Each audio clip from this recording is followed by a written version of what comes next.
አፍሪካ ችግሮቿን በራሷ አቅም ለመፍታት የምታደርገው ጥረት እንደምትደግፍ ፈረንሳይ አስታወቀች።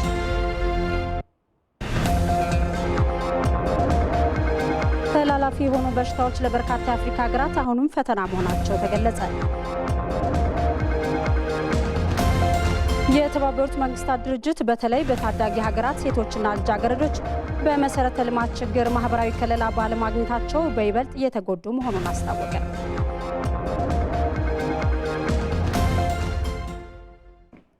ጤና ይስጥልኝ በድጋሚ እንደምናመሻችሁ ተመልካቾቻችን። ኢቲቪ 57 ዜናችን ቀጥሏል። ከዜናዎቹ ጋር አልጋነሽ ተካ ነኝ።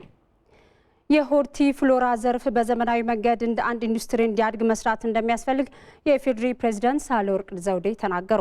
መጪው ዘመን የሆርቲ ካልቸር ነው በሚል መሪ ቃል የተዘጋጀው 7ኛው የሆርቲ ፍሎራ አውደ ርዕይ ተከፍቷል። ወይንሸት ደጀኔ ዝርዝር አላት። የኢትዮጵያን ሆርቲካልቸራል ዘርፍ በዓለም አቀፍ ደረጃ ተወዳዳሪ ለማድረግና ለማሳደግ በ2 ዓመት አንድ የሚካሄደው ዓለም አቀፍ የሆርቲ ፍሎራ አውደ ርዕይ ለ7ኛ ጊዜ በሚሊኒየም አዳራሽ ተካሂዷል።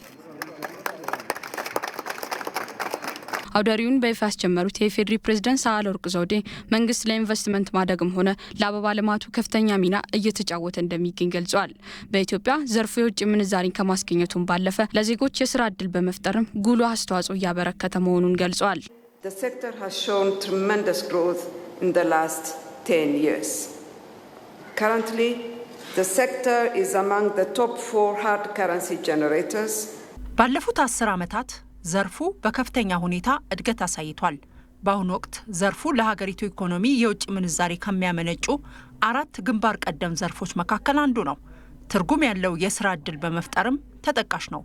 በተለይ ሴቶች ግንባር ቀደም ተጠቃሚዎች ናቸው። በዘርፉ የአበባ ምርት የውጭ ገበያ በሚደረገው ብዛትም ሆነ የሚመረትበት ስፍራ ግንባር ቀደም ሆኗል። ፕሬዝዳንት ሳህለወርቅ ዘውዴ አያይዘውም ከሆርቲካልቸር ዘርፉ በተለይ በአትክልትና ፍራፍሬ ንዑስ ዘርፍ የሚሰማሩ ባለሀብቶች ዘርፉን ለማሳደግ የሀገሪቱ ኢኮኖሚ ተገቢውን ጥቅም እንድታገኝ በትኩረት ሊሰሩ ይገባልም ብለዋል። The usual way of doing business will not take us anywhere in the fruit, vegetable and herbs subsectors. የተለመደው አይነት የቢዝነስ እንቅስቃሴ በተለይ በአትክልትና ፍራፍሬ መስክ የትም አያደርሰንም። ስር ነቀል ለውጥ ማምጣት አለብን። በዚህ መስክ ለተሰማራችሁ አካላት የማቀርበው ጥሪ በፍራፍሬና አትክልት ዘርፍ በትኩረት መሰራት እንዳለበት ነው። በዓለም አቀፍ ደረጃ አበባን በጥራት ከሚያመርቱ የአፍሪካ ሀገራት መካከል ኢትዮጵያ 2ኛ ደረጃን ትይዛለች። የገበያ መዳረሻ ሀገራቶችም የአውሮፓ ሀገራት ናቸው። ከፈረንጆቹ 2017 እስከ 2018 ከዘርፉ ከ300 ሚሊዮን ዶላር በላይ የውጭ ምንዛሪ መገኘቱንም ተገልጿል። የሀገሪቱ የኢንቨስትመንትንና ግንኙነትን በማጠናከር ባለፉት 10 ዓመታት ጥሩ ውጤት መመዝገቡን የገለጹት የንግድና ኢንዱስትሪ ሚኒስትር ዴኤታ አምባሳደር ምስጋኑ አረጋ ናቸው።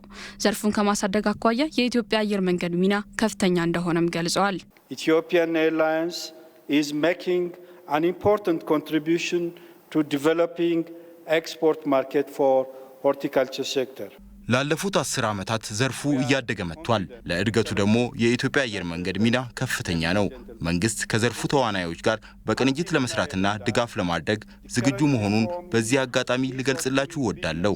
መጪው ዘመን የሆርቲካልቸር ነው በሚል መሪ ቃል የተከፈተው የሆርቲ ፍሎራ አውደ ርዕይ ከ120 በላይ የሀገር ውስጥና ዓለም አቀፍ ተቋማት በአውደ ርዕዩ ላይ ተሳትፈዋል። አፍሪካ ችግሮቿን በራሷ ለመፍታት የምታደርገውን ጥረት እንደምትደግፍ ፈረንሳይ አስታወቀች።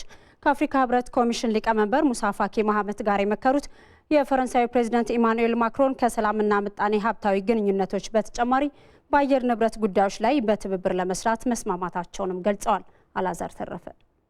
ፈረንሳይና አፍሪካ ከመካከለኛው ዘመን አንስቶ የሚጠቀስ የቆየ ግንኙነት አላቸው። ለ2 ቀናት ጉብኝት ኢትዮጵያ የገቡት የፈረንሳዩ ፕሬዝዳንት ኢማኑኤል ማክሮንም ይህ ግንኙነት ሊያድግ ስለሚችልበት ሁኔታ አህጉሪቱን ከወክለው አፍሪካ ህብረት ኮሚሽን ሊቀመንበር ሙሳ ፋኪ ጋር ተወያይተዋል። በውይይቱ ዘርፈ ብዙ ጉዳዮች መነሳታቸውን የገለጹት ሙሳ ፋኪም ስትራቴጂካዊ ግንኙነቱንና ትብብሩን ለማሳደግ ስምምነት ላይ መደረሱን ተናግረዋል። ባለፈው ዓመት ከፈረንሳይ ውጭ ጉዳይ ሚኒስቴር ጋር በትብብር ለመስራትና ስትራቴጂካዊ ትብብራችንን ለማጠናከር ተስማምተናል። ይህ ስምምነታችን ዋና በሆኑ የሰላምና ደህንነት፣ የትምህርትና ስልጠና እንዲሁም የወጣቶች ጉዳይ ላይ ትኩረት አድርጎ በየዓመቱ ማደግ ስለሚችልበት ሁኔታ ነው የመከርነው። ፈረንሳይ ከአፍሪካ ጋር ያላትን ግንኙነት በዘላቂነት የማሳደግ ፍላጎት እንዳላት የገለጹት ማክሮን በበኩላቸው ከሰላምና ደህንነት እንደዚሁም ምጣኔ ሀብታዊ ጉዳዮች በተጨማሪ ከአየር ንብረት ለውጥ ጋር በተያያዘ በጋራ ለመስራት መስማማታቸውን ተናግረዋል። ዘርፈ ብዙ የጋራ ስምምነታችን የመጀመሪያ አጀንዳችን ነበር። አፍሪካ በፋይናንስ ራሷን ስለምትችልበት ሁኔታ በተባበሩት መንግስታት ጉባኤ ያነሳችው ፈረንሳይ በሰላምና ደህንነት እንዲሁም በምጣኔ ሀብት አሁንም አፍሪካ መደገፍ እንዳለባት ተነጋግረናል። አፍሪካ ተፈጥሯዊ አደጋዎችን መቋቋም እንድትችልም እንደግፋለን። የአየር ንብረት ለውጥን ታሳቢ አድርጎ በኬንያ የሚካሄደው ጉባኤ የአፍሪካ ሀገራትን ለአንድ የጋራ ውሳኔ እንደሚያበቃቸውም እንጠብቃለን። በብዝሃ ሕይወት ጥበቃና በታዳሽ ኃይል ልማት እንደ አህጉር የሚደረገውን ጥረት ያግዛል የሚል እምነትም አለን። አፍሪካ ችግሮቿን በራሷ አቅም እንድትፈታ አሁንም ድጋፍ ማድረጋችን ይቀጥላል ያሉት ማክሮን በመጪው ነሐሴ ወር የሚካሄደው የቡድን 7 አባል ሀገራት ጉባኤ ይህንኑ የአፍሪካን ጉዳይ ቀዳሚ አጀንዳ አድርጎ እንደሚወያይም ገልጸዋል። ዘርፈ ብዙ ያልናቸው የአፍሪካ ሀገራት የትብብር ጉዳዮች በመጪው ነሐሴ በሚካሄደው የቡድን 7 አባል ሀገራት ጉባኤ ላይ ዋና አጀንዳዎቻችን ይሆናሉ። የትምህርትና የአየር ንብረት ጉዳዮችም በአጀንዳነት ይነሳሉ። በኢትዮጵያ በነበራቸው ቆይታ የላሊበላ ውቅር አብያተ ክርስቲያናት ስለሚጠገኑበት ሁኔታና ስለ ሌሎችም የሁለትዮሽ ጉዳዮች ከጠቅላይ ሚኒስትር ዶክተር አብይ አህመድና ከፕሬዚዳንት ሳህለወርቅ ዘውዴ ጋር የመከሩት ማክሮን ጉብኝታቸውን አጠናቀው ወደ ኬንያ አምርተዋል። ጠቅላይ ሚኒስትር ዶክተር አብይ አህመድም በቦሌ ዓለም አቀፍ አውሮፕላን ማረፊያ በመገኘት አሸኛኘት አድርገውላቸዋል።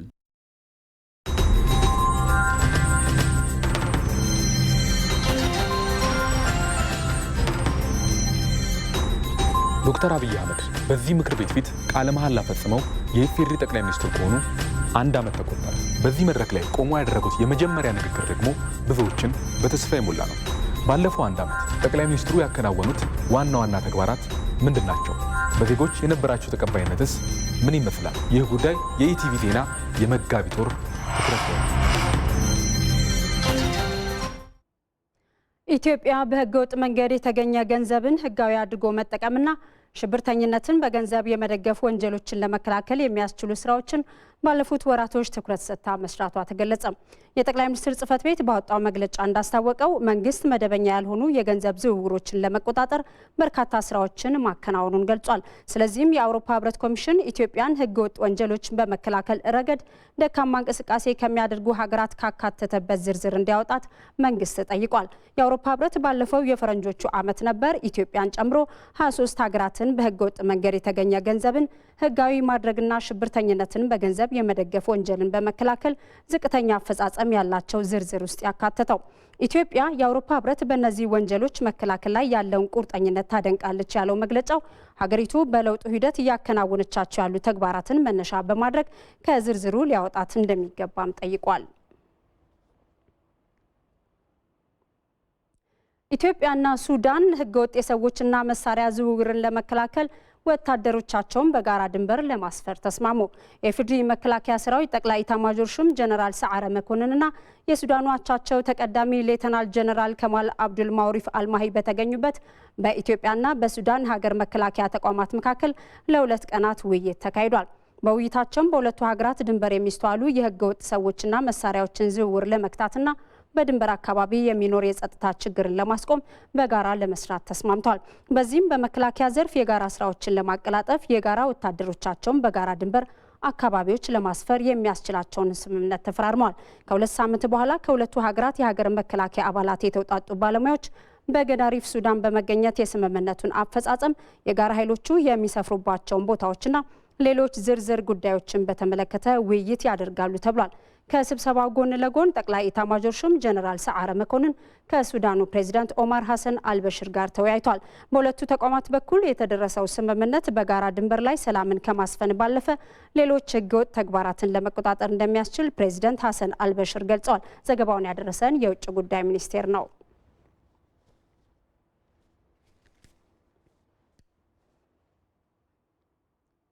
የፌዴራል ጠቅላይ አቃቤ ሕግ በብሔራዊ ወንጀል መከላከል ረቂቅ ስልት ላይ ከተለያዩ ባለድርሻ አካላት ጋር ውይይት አካሄደ።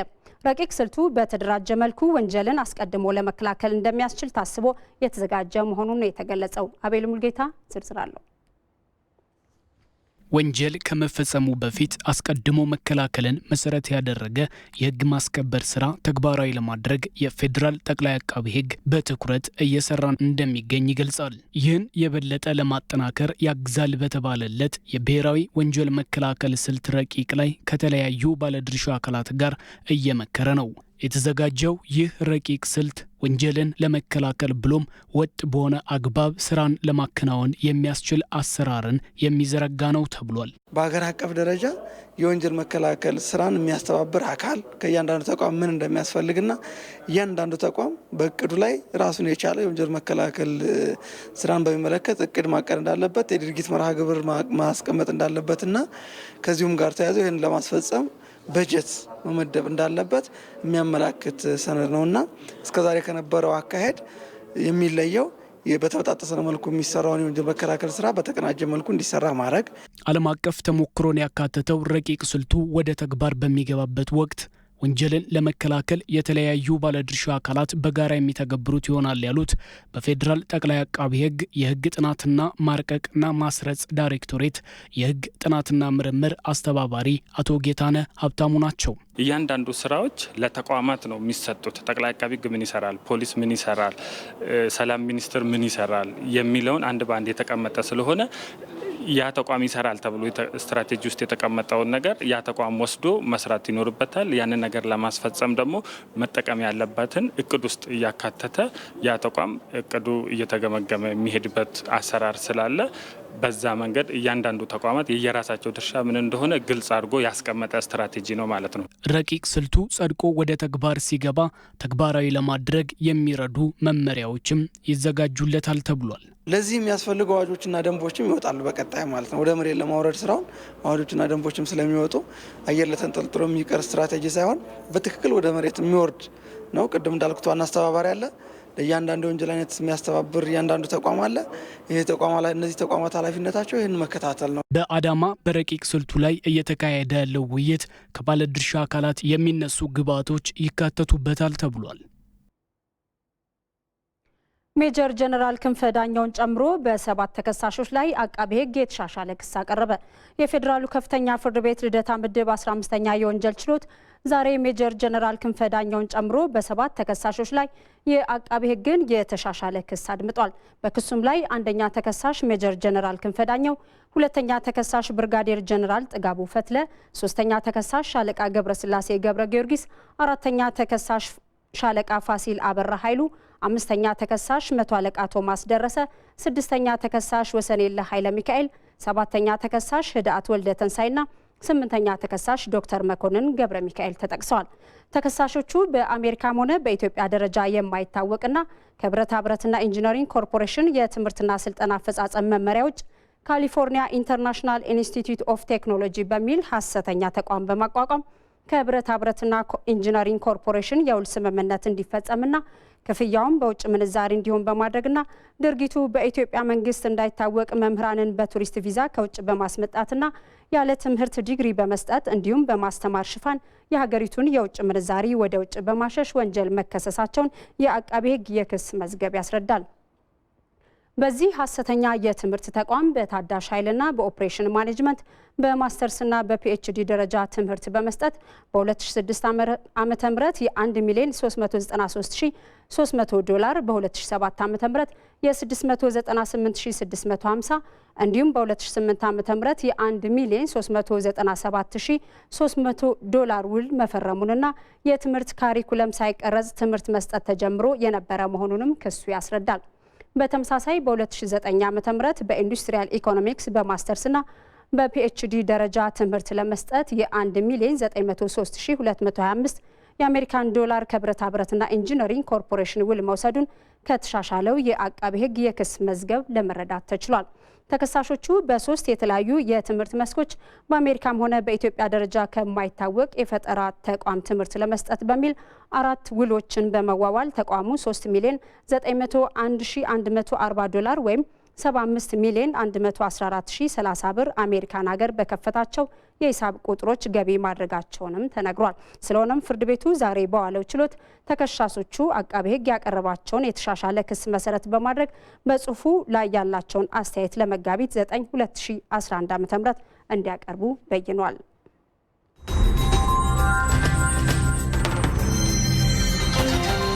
መረጃዎች እንደሚያመለክቱት ዓለም ላይ 1 ቢሊዮን የሚሆነው ህዝብ የኤሌክትሪክ ኃይል አልደረሰውም። ከዚህ ህዝብ ቁጥር መካከል ደግሞ ግማሽ ያህሉ በአፍሪካ አህጉር የሚገኝ ነው። 8ኛ የግንባታ ዓመቱ ላይ የደረሰው ታላቁ የኢትዮጵያ ህዳሴ ግድብ የመጋቢት ወር ዋና አጀንዳችን ነው። በኢቲቪ ዜና ቻናል በቅርብ ቀን ወደ ዜናዎች ተመልሰናል። ተላላፊ የሆኑ በሽታዎች ለበርካታ የአፍሪካ ሀገራት አሁንም ፈተና መሆናቸው ተገለጸ። በአፍሪካ አዲስና በድጋሚ የሚከሰቱ ወረርሽኞችን ለመቆጣጠር ሀገራትና የህብረተሰብ ጤና ተቋማት ባላቸው ሚና ዙሪያ ከተለያዩ አካላት ጋር በአፍሪካ ህብረት ውይይት ተካሂዷል። ፋሲካ ያለ ባለፉት ዓመታት በተለያዩ የአፍሪካ ሀገራት በተከሰቱ እንደ ኢቦላ ቫይረስ ያሉ ወረርሽኞች በዜጎች ላይ የጤና መቃወስ፣ በሀገራት ላይ ደግሞ ከፍተኛ የኢኮኖሚ ኪሳራን አስከትለዋል። ከአፍሪካና የዓለም ሀገራት የተውጣጡ የተለያዩ አካላት በአፍሪካ አዲስና ተደጋግመው የሚከሰቱ ተላላፊ ወረርሽኞችን ለመቆጣጠር ሀገራትና የህብረተሰብ ጤና ተቋማት ሚና ምን ሊሆን ይችላል በሚለው ዙሪያ በአፍሪካ ህብረት መክረዋል። አለአጋሮቻችን ድጋፍ ወረርሽኞችን መቋቋም ከባድ ይሆን ነበር። ከ2 ዓመታት በፊት የተቋቋመውና የአፍሪካ ዜጎችን ጤና ለማሻሻል የሀገራትን ኢኮኖሚ ከውድቀት ለመታደግ የተቋቋመው ተቋማችንም የተለያዩ ስራዎችን እያከናወነ ነው። በእርግጥ ብዙ ስራዎች እንደሚቀሩን እናምናለን። የሀገራቱ የፖለቲካ ቁርጠኝነት እንዳለ ሆኖ ድጋፍ የሚያደርጉልን አካላት ግን አሁንም ድጋፋቸው እንዳይለየን ነው የምንጠይቀው። አሁንም የአፍሪካ ሀገራት ፈተና የሆኑት ተላላፊ በሽታዎችን ለመግታት እንቅስቃሴዎች መኖራቸውም ተገልጿል። አሁን ነገሮችን ለይቶ የመረዳት ጥሩ አቋም ላይ እንገኛለን። እንደ ኢቦላ ያሉ ወረርሽኞች ካስከተሉት ቀውስ ባለፈ በርካታ ነገሮችን አስተምረውናል። የማህበረሰብ ተሳትፎና ትብብርም ምን ያህል ዋጋ እንዳለው አይተናል። አሁን ሀገራትንና የህብረተሰብ ጤና ተቋማትን የማጠናከር ስራ ላይ በትኩረት መስራት አለብን።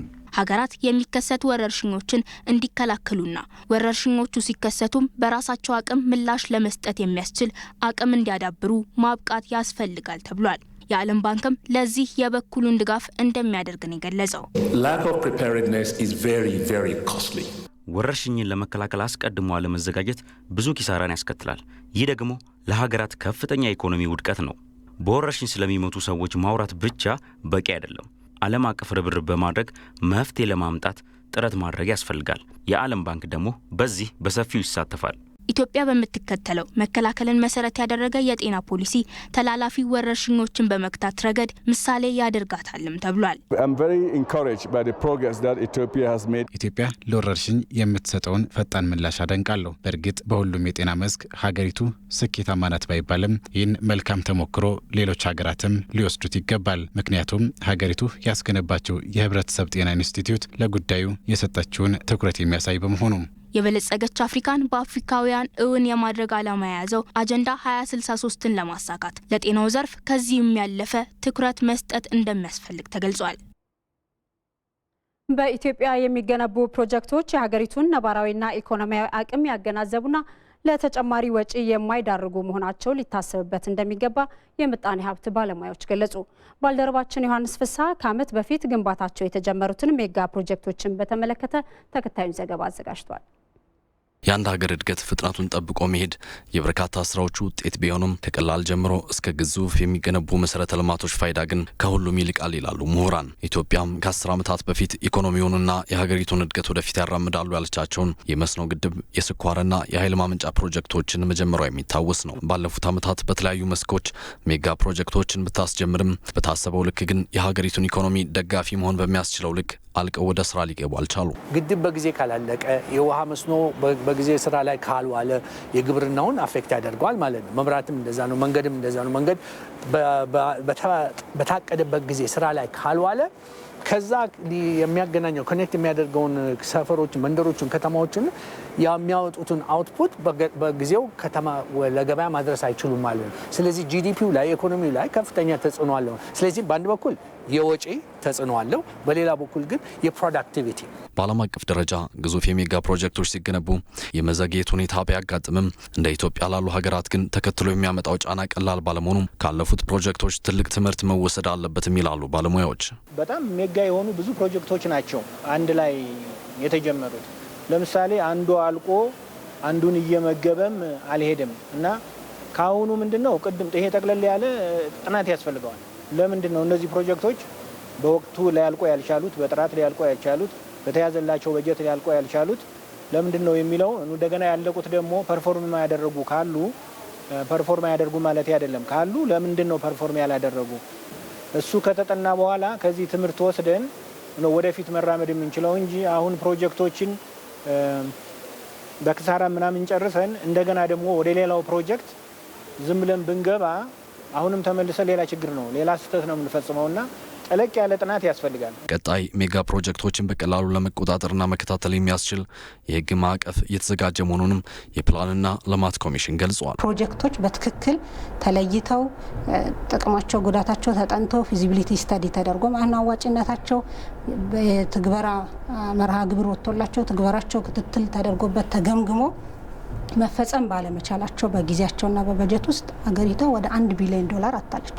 የፕላንና ልማት ኮሚሽን ስራ የህግ ማዕቀፉን ማጸደቅ ነው የሚሆነው።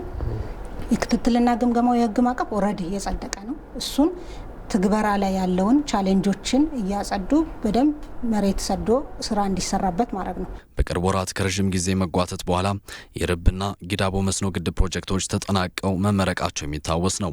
በአንጻሩ አሁንም ቀላል የማይባሉ የመስኖ ግድብ፣ የስኳርና ሌሎች ፕሮጀክቶች አሁንም ትኩረት ይሻሉ።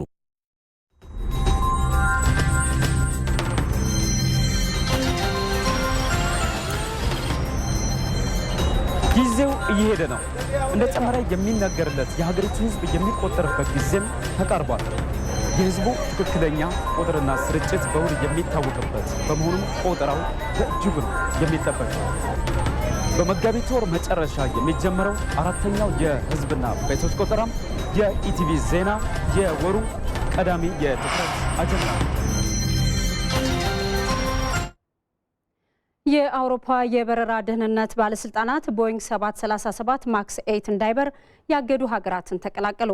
አውሮፕላኑ እንዳይበር ያገዱ ሀገራት ቁጥርም አሁን ላይ እየጨመረ ሲሆን ቁጥራቸው ቢያንስ 27 ደርሷል። በ6 ወራት ውስጥ ተመሳሳይ ስርት ያላቸው አውሮፕላኖች በኢንዶኔዥያና በኢትዮጵያ መከስከሳቸውን ተከትሎ በአውሮፕላኑ ላይ የደህንነት ጥያቄ እንዲነሳ አድርጓል። ቦይንግ 737 ማክስ 8 እንዳይበርና በይዞታቸው እንዳያልፍ እገዳ የጣሉ ሀገራት ቁጥርም አሁን ሊጨምር እንደሚችል ነው እየተነገረ ያለው። ሀገራት እየወሰዱት ያለውን እርምጃ አከብራለሁ ያለው ቦይንግ ኩባንያ የቦይንግ 737 ማክስ 8 ስሪት አውሮፕላኖችን በተመለከተ አስፈላጊውን መረጃ ለመለዋወጥ ዝግጁ መሆኑን ይፋ አድርጓል። በኢትዮጵያ የወደቀውን አውሮፕላን በተመለከተ የአሜሪካ የሲቪል አቪዬሽን የምርመራ ቡድን አባላት መንስኤውን ለማጣራት እየተደረገ ያለውን ስራ ተቀላቅለዋል። ዘገባው የሲጂቲኤን ነው። በሩዋንዳ የተፈጸመው የዘር ጭፍጨፋ 25ኛ ዓመት መታሰቢያ ስነ ስርዓት ላይ የፈረንሳዩ ፕሬዝዳንት ኢማኑኤል ማክሮን እንዲታደሙ ግብዣ ቀረበላቸው። በፈረንጆቹ አቆጣጠር 1994 የተፈጸመው ጭፍጨፋ ፓሪስና ኪጋሊን እያወዛገባቸው ይገኛል። በወቅቱ ፈረንሳይ ማስቆም እየቻለች የበኩሏን አልተወጣችም በማለት ሩዋንዳ ትወቅሳለች። ወቀሳውን ፈረንሳይ እንደማትቀበለው በተደጋጋሚ የገለጸች ነው። አሁን ላይ ፕሬዝዳንት ኢማኑኤል ማክሮን ለፈረንሳይኛ ተናጋሪ ሀገራት ማህበር ዋና ጸሐፊነት ለሩዋንዳ ድጋፍ መስጠታቸው የሀገራቱ ግንኙነት እንዲሻሻል አድርጓል። ፕሬዝዳንት ኢማኑኤል ማክሮን ግብዣውን የሚቀበሉ ከሆነ ከዘር ጭፍጨፋው በኋላ ሩዋንዳን የጎበኙ ሁለተኛ የፈረንሳይ መሪ ሊሆኑ ይችላሉ ሲል የዘገበው ሲጂቲኤን ነው።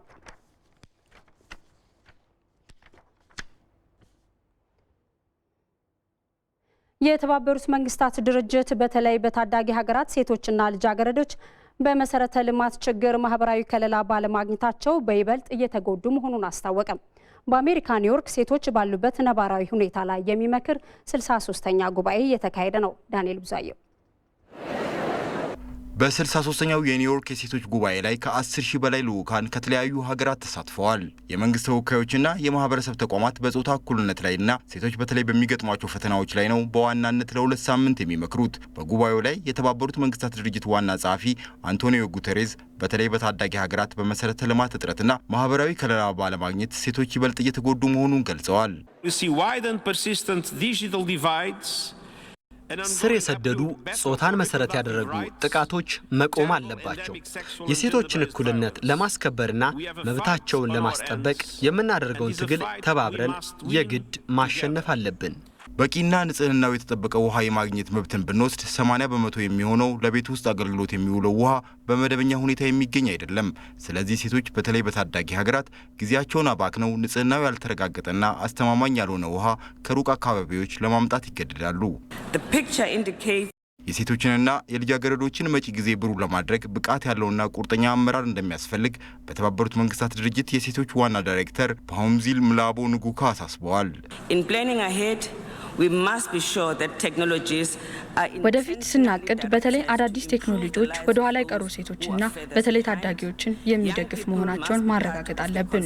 በመሰረተ ልማት እጥረት በይበልጥ የሚጎዱ ሴቶችን በቴክኖሎጂዎች መደገፍ ይገባል። መሰረታዊ ፍላጎታቸውንም ለማሟላት በትብብር መስራት አለብን። የኒውዮርኩ ጉባኤ ለ2 ሳምንታት በመምከር ሴቶች እየገጠሟቸው ያሉ ፈተናዎችን እንዴት መወጣት እንደሚችሉ አቅጣጫዎችን ያስቀምጣል ተብሎ እንደሚጠበቅ ኤስኤቢሲ ኒውስ ዘግቧል። አሜሪካ በቬንዙዌላ ካራካስ ኤምባሲ ይሰሩ የነበሩ ሰራተኞቿን በሙሉ አስወጣች። የሀገሪቱ የውጭ ጉዳይ መስሪያ ቤት በቬንዙዌላ ያለው ሁኔታ መባባስ ለውሳኔው ምክንያት መሆኑን አስታውቋል።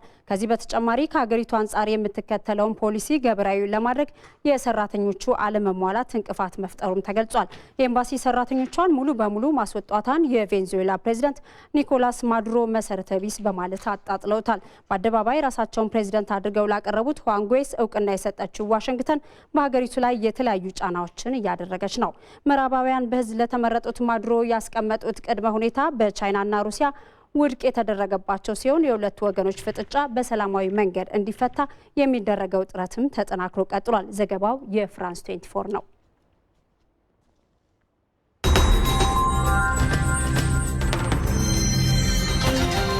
መጋቢት ወር ኢህአዴግ በህዝብ የተነሱበትን ጥያቄዎች መነሻ በማድረግ የአመራር ለውጥ ያደረገበት ነው። ይህ ክስተት ከመሆኑ ከ4 ቀናት ቀደም ብሎ የኢትዮጵያ ብሮድካስቲንግ ኮርፖሬሽን የእናንተን የአድማጭ ተመልካቾቻችንን ጥያቄ መነሻ በማድረግ በአዳዲስ ይዘትና አቀራረብ ወደ እናንተ መድረስ የጀመርንበት ነው። የኢቲቪ ዜና ቻናል የመጋቢት ወር አጀንዳዎችን ጨምሮ በትኩስና አዳዲስ መረጃዎች ወደ እናንተ መድረሳችንን ይቀጥላል። ተመልካቾች ኢቲቪ 57 ዜናችን ስፖርት ላይ ደርሷል። የስፖርት መረጃዎችን ሊያደርሰን ባልደረባችን በረከታ